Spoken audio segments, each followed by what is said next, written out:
cheapest na hairdye na nakita namin, yun yung gagamitin natin. So, tara sirain natin ang aking buhok kasi sira naman na siya. Yan. So, kung bago ka sa channel na to, subscribe, hit the notification bell para updated ka sa aming videos. So, papakita ko na kung ano yung laman ng cheapest hairdye. So, ito yung cheapest hairdye na nakita namin. So, it's only 45 pesos. So, yung brand niya is, yan, basahin na lang kasi hindi ko na-pronounce. Pero ano siya na, tested siya ng Food and Drug Administration sa Philippines. So, buksan na natin.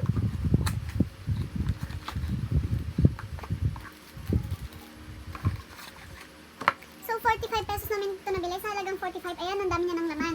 So, may kasama na siyang ganito, brush. Ito yung pangkulay, tapos pangsuklay sa hair. May kasama na siyang gloves.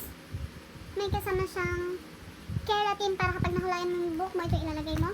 Ito yung hair dye. So, yung kinuha ko is burgundy red. Yan. Tapos, may developer na siya. So, bale, ito yung laman ng 45 pesos. So, parang, pagbukas mo pa lang, sulit na siya. Pero, makikita natin sa result. So, kailangan natin ng plastic container. So, may mas malaki akong brush dito. So, ito yung gagamitin natin.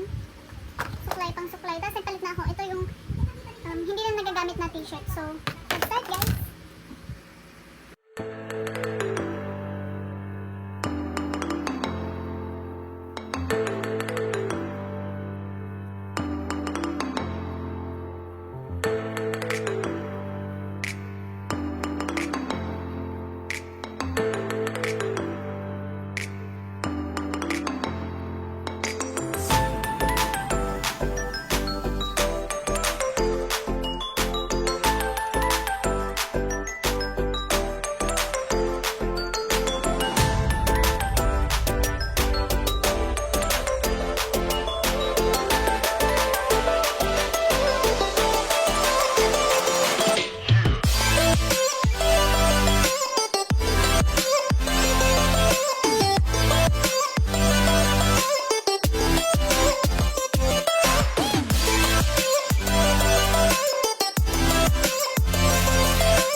ipatry, ganyan. Hindi naman siya nasira. Ang ganda niya actually.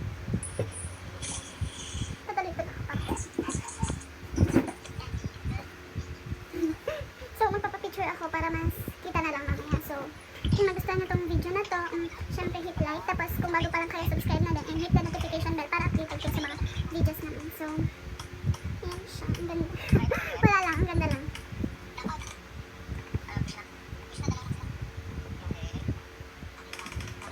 So, bye guys!